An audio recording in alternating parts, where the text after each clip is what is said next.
Rich Newberg reports. Tonight, a life in the balance. Should we be doing more to help the mentally ill cope in society?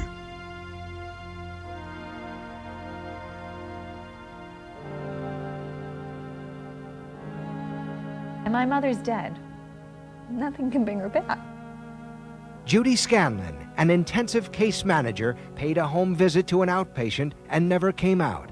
The patient, Diane Wiley, stands accused of beating her to death with a blunt object. There's something very, very wrong with this system that allows things like this to happen. He was trying to get them voices out of his head. I know my child. A jury found Anthony Bester criminally responsible for the death of his father. He was shot twice and stabbed more than 55 times. But should an outpatient with Bester's history have been required by law to take his antipsychotic medication? There's got to be a program in place that requires him to report, requires him to take the drugs that keep him from becoming violent. This is everyone's tragedy because everybody has a Kendra in their life. Kendra Webdale's life ended on subway tracks in Manhattan. Police say Andrew Goldstein, an outpatient being treated for schizophrenia, pushed her in front of an oncoming train. It is believed he had not taken his medication. These stories made frightening headlines and may have further stigmatized the mentally ill. I think the average person fears people with mental illness. They are indifferent to those that they don't fear, that they want somebody to take care of them, but they want their tax dollars to go back into their pockets. 1 of every 5 of us will have some connection with mental illness, either personal or someone close to us. There is a system that was created to deal with the various levels of this illness, but more and more it seems that people are falling through the cracks, sometimes with tragic consequences. We're about to take you deep inside those cracks, into a world unfamiliar to most of us. Take a good hard look. Then you decide if more needs to be done to save a life in the balance. John Hack has been diagnosed with schizophrenia.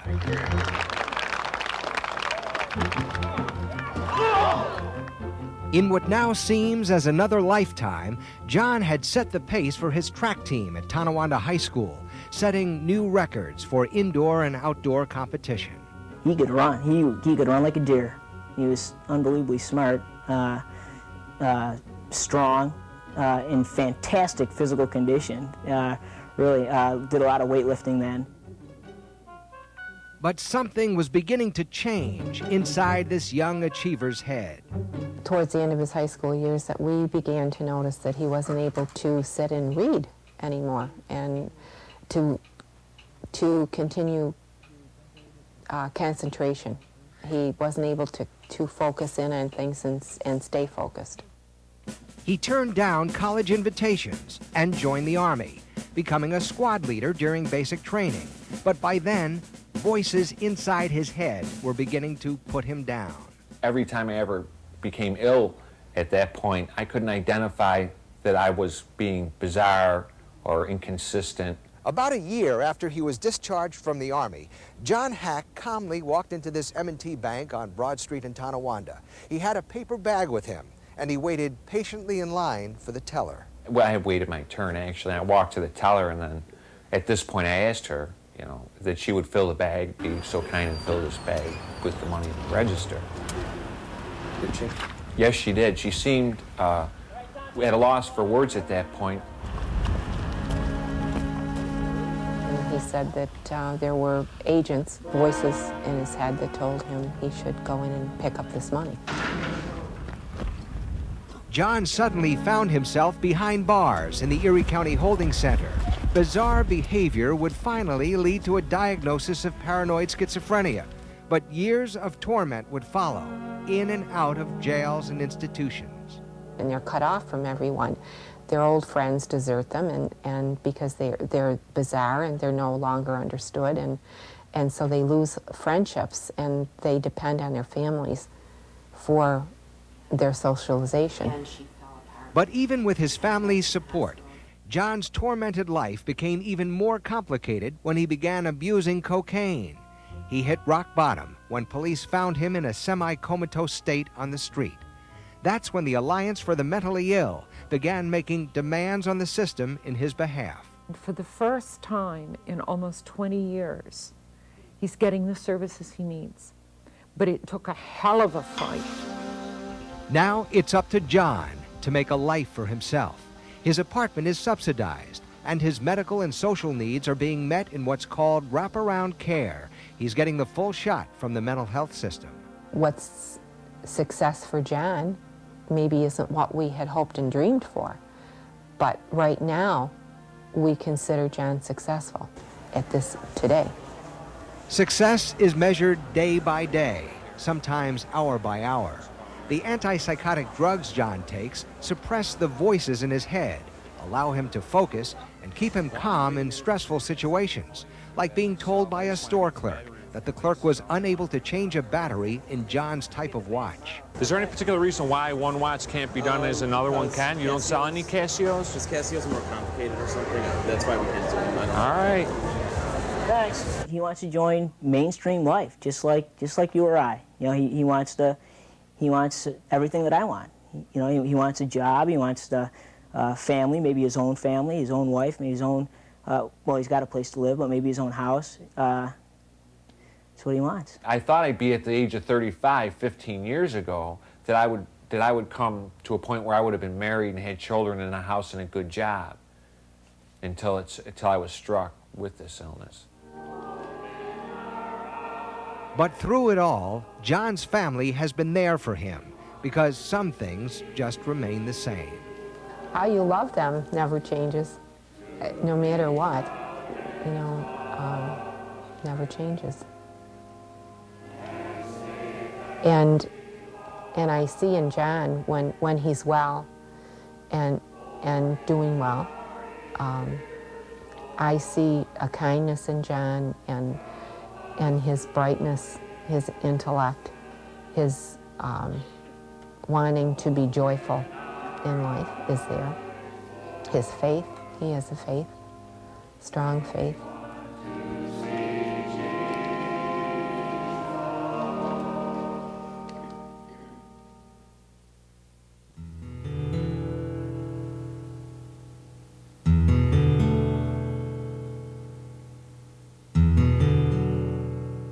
In a tiny corner of the world, on Buffalo's Lower West Side, life has a certain routine for many who have spent part of their lives in institutions. Okay. Yeah, thank you. Okay. There's Karam's Corner Deli, where prices are reasonable and the owner is understanding. And there's a landlady named Bertha, whose life mission, she says, is to help the homeless and the mentally ill find shelter. I'll pick anybody up the street and help them out. Her tenants are everywhere in this small circle of society, inhabited by society's most vulnerable population. This is Bertha's world. This, from Johnson Park over to Niagara, to Carolina to Georgia, this is the safest place for these people to be, because everybody around here understands them and knows them. If you put them any place out that way, they're going to, you know, the vultures are going to get them. We're going right here and this one here. Robbie Anderson manages one of Bertha's rooming houses. He led me to the room of James Archer, a troubled tenant who was victimized by the vultures in another part of the city. I hurt physically and emotionally. After being beaten with a steel bar and stabbed, he relocated here, deeply depressed, with little more than the clothes on his back. He had no TV, no radio. Now he got something to watch, and I feed him too.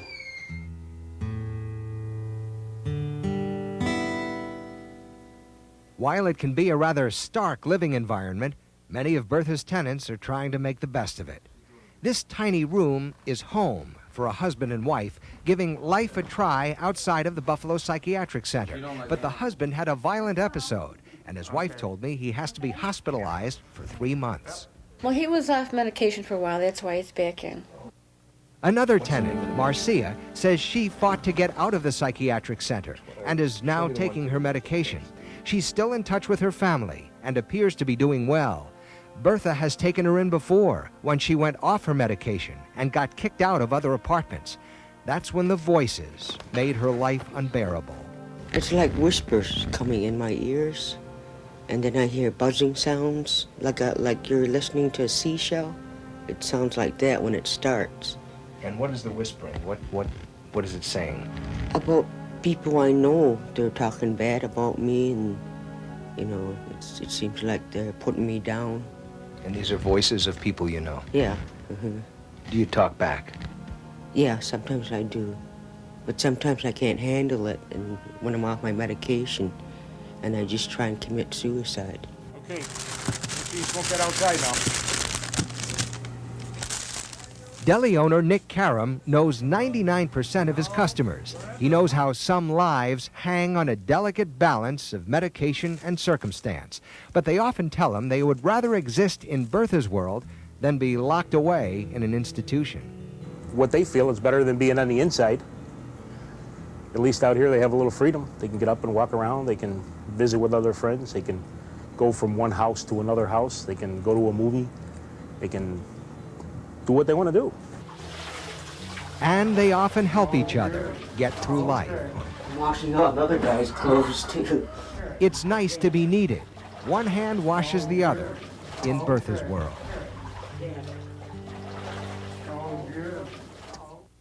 Over the years, we've seen some changes in the law that allow many mental patients the right to live in the least restrictive environment.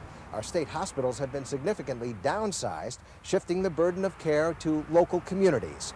But there's a price to be paid, and some are wondering if counties and cities are properly equipped to handle the needs of the more severe cases.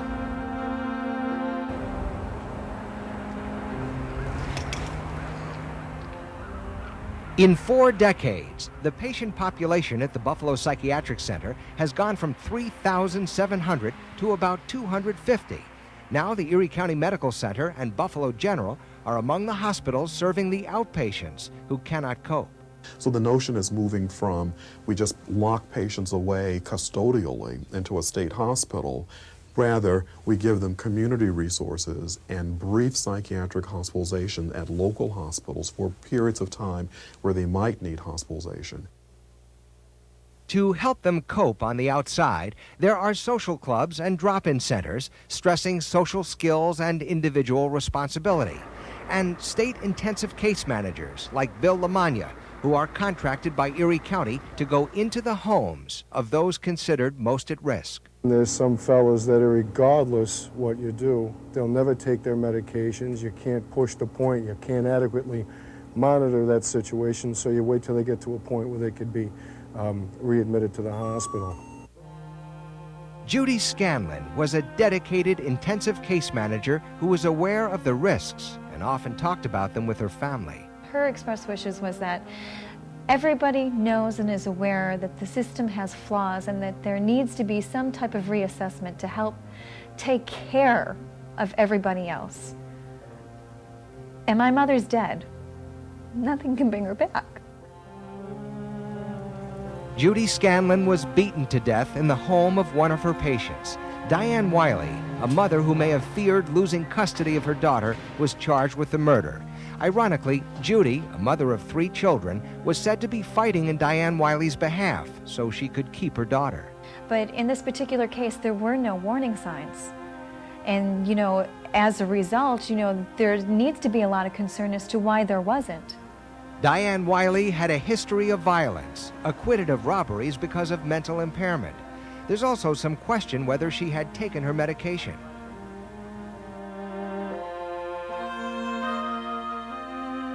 Judy's death led to candlelight vigils by mental health workers in Buffalo and across the state, calling for safeguards. We have situations now where we are dangerously understaffed, and as a result of that, people like Judy Scanlon have to make decisions about their jobs every day that involve their own health and safety. To ensure safety, the union is calling for 2 workers for house visits. two-way radios for emergencies, and more sharing of patient background information from other agencies. But is the system ready to immediately answer the call? It's going to cost a lot more money to have 2 counselors available. Does that mean then that there'll be less clients visited? And does that also mean that there may be a population of people who won't get served as well? So that's a question that has to be addressed. But mental health workers say the second person doesn't have to be a counselor, just someone there for security. Judy Scanlon's family says a majority of her cases involve patients with violent tendencies. Probably half those individuals should be institutionalized. And why they are being allowed in the community is a question that everybody is asking and is something that's up to the system to reassess. Anthony Bester's family wanted his condition reassessed.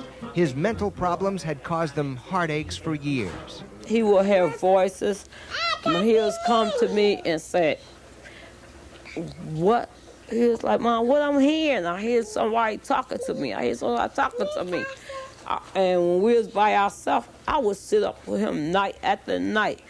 Then sometimes he would get violent from the voices telling him to do something. He never touched me or nothing, but he would walk around the house throwing things, and you know, he just got violent and shaky and walking back and forth. The night before Easter Sunday, 1997, Anthony's father, Jesse, took him to Buffalo General Hospital because he was acting violent.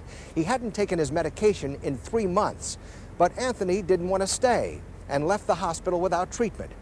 The police, too, had already left. The police supposed to stay there with him till he got that shot and calmed down, because if he's so psychotic, he could have killed anybody in the hospital. That's why they supposed to stay there. They left. 8 carloads of police was at my mother's house. They left. On Easter Sunday, he shot his father twice and stabbed him more than 55 times. A jury rejected Bester's plea of insanity, holding him responsible for making bad decisions.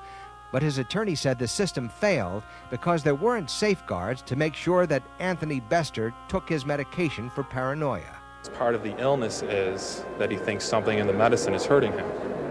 So you can't rely on a system that doesn't have enough checks and balances to make sure that the people that need the treatment are actually participating in the treatment.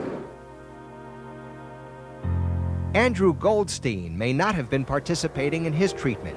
He may have been off his medication for schizophrenia when police say he pushed Fredonia native Kendra Webdale in front of an oncoming subway train in Manhattan. We want to remember her as a kind, sweet, happy individual and who loved life, and we're going to miss her an awful lot. Kendra's murder and other recent tragedies have led New York's Attorney General Eliot Spitzer to propose a law that would require outpatients with more serious disorders to take their medication or be involuntarily committed for emergency evaluation. A statute like this has a tremendous impact, both in terms of increased care, the patients do better, there are fewer inpatient days needed because patients subject to these orders actually continue on their medication. While it's designed to protect society, it also raises questions about a patient's rights. Keep a shorter leash, if you will, on his freedom. Now that rankles some people who believe that we have no right whatsoever to infringe upon the rights of any civilian, whether they're mentally ill or not. But the fact is, society always has had the right to protect itself from the deeds of others by legislation and by developing programs that will help society live peacefully. There are programs that have been developed to help outpatients live peacefully, reinforcing the notion that they have a right to plan a future for themselves. And the man who oversees the State Association for many of these psychiatric rehabilitation services believes in most cases a patient should not be forced to do anything, including taking medication or going to the hospital for treatment. I think in general people should have choice about treatment. I may make a choice that I don't want to receive treatment for a condition I have, and that may be a bad choice for me, but it still should remain my choice. unless I become dangerous to myself or others. That's the standard in New York State now for involuntarily hospitalizing someone. Are they dangerous to themselves or others? Are they going to hurt somebody? Yes, I'm a paranoid schizophrenic, and I'm also an outpatient at the VA hospital. Mr. Gustafaro knows there are critical needs in addition to medication that can tip the scale when a life is in the balance. I'm in desperate need of some food as well. When's the last time you had a square meal? 10 o'clock this morning. I don't have nothing to eat at night at all. And I go to Mr. Cram's store, and he feeds me a meal 10 in the morning, right? And then after that, I don't go till the next morning. I have nothing. Well, we do serve lunch, and on the days we're open, we serve dinner. Okay. We have some socializing programs. We have some rehabilitation programs. If you want to make some changes in your life, we could help you to make plans for that. Jack Gustafaro's Restoration Society, along with his drop-in centers and employment program, serve 800 to 900 outpatients a year. But he hasn't seen a budget increase in 2 years and is now operating $20,000 in the red. The safety net is only as strong as the threads that tie it together. You have to meet all the needs. If you meet only part of them, it falls apart. It doesn't stand. It's like pick up sticks. You can take away piece by piece, and nothing. It looks like nothing happens, Rich, and then you pull out one last piece, and the whole thing crashes.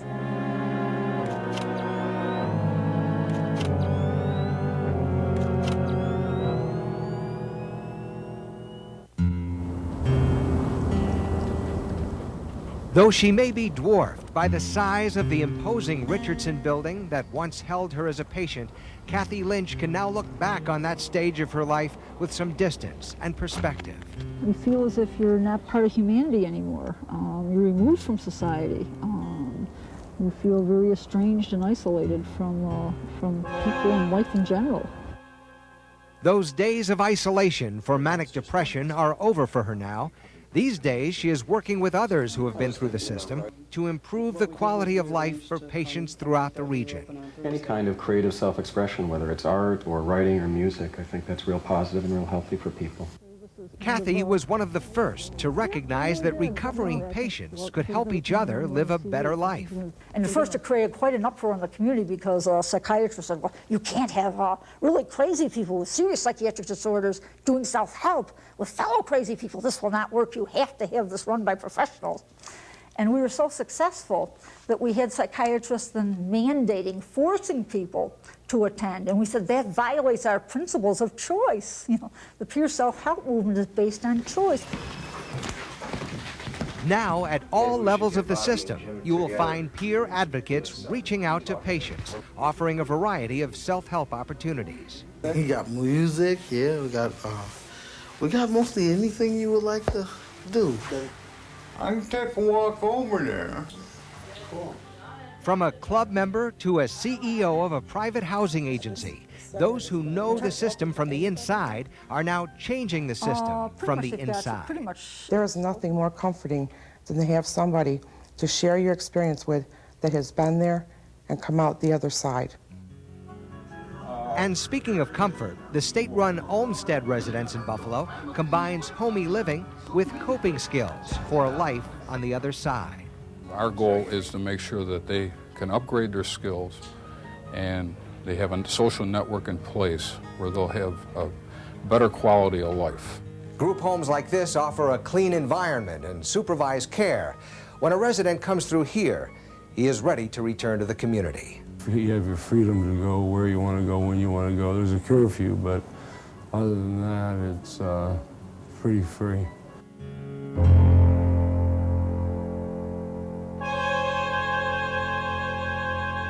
Quite a contrast to the way the mentally ill used to be treated, when many had no hope of ever returning to society, when many with great potential were held captive behind locked doors, and straitjackets were used for lack of drugs that could help clear up the confusion. As a physician, our black bag of instruments and tools is expanding, and and my sense is that more people have a sense of hope and recovery from their mental illness than ever before. But are the resources there to accommodate patients hoping to re-enter the mainstream of society? And are there enough long-term beds to accommodate those who cannot readjust? There's been talk that another 20 beds are about to be eliminated at the Buffalo Psychiatric Center. Why are they closing wards when there's people that need long-term care? What happens is that as we get patients referred through the criminal court system, which is our primary referral source now, it's basically you walk around the hospital and say, hey, Rich, you're in pretty good shape. It's your turn to go. And we place you out in the community. But as the system becomes overtaxed, the governor has proposed only a 2% budget increase for counties. We're in a conservative mode today. I mean, everybody wants to cut taxes. Everybody wants to consolidate. Nobody wants to engage in any new programs. The days of the Great Society died with LBJ. Unmet needs of those most at risk seem to be posing increasing dangers now for some outpatients and the greater society at large. They're in jail, they're in prisons, they're in homeless shelters, they're in cesspool boarding houses. Half of them are living with their families who have no training, who have no resources, who have no vacations, and very little help in providing what they need. As the mental health system struggles to meet the needs of a growing population of outpatients, the patients, in many cases, are realizing that ultimately they hold the key to their own recovery. They've been empowered to give life a try outside the walls of institutions. And though a series of tragic episodes has given us all a chill, the majority are asking us to keep an open mind and an open heart. For the fact is, 1 out of 5 of us will somehow be touched by mental illness. I'm Rich Newberg. Good night.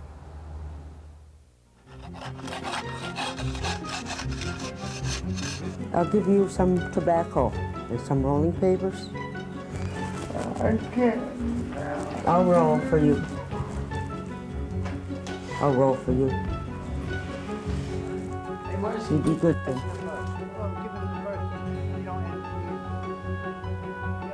Why society is like that? I don't know. I always thought we were all God's children. I don't have any food. No money in my pocket, no nothing. And I just would like to thank my family for being there for me. Immediately stop the cutbacks in mental health. Oh, stop the cutbacks. For everyone that's getting what they need in the community, there are probably 20 that aren't.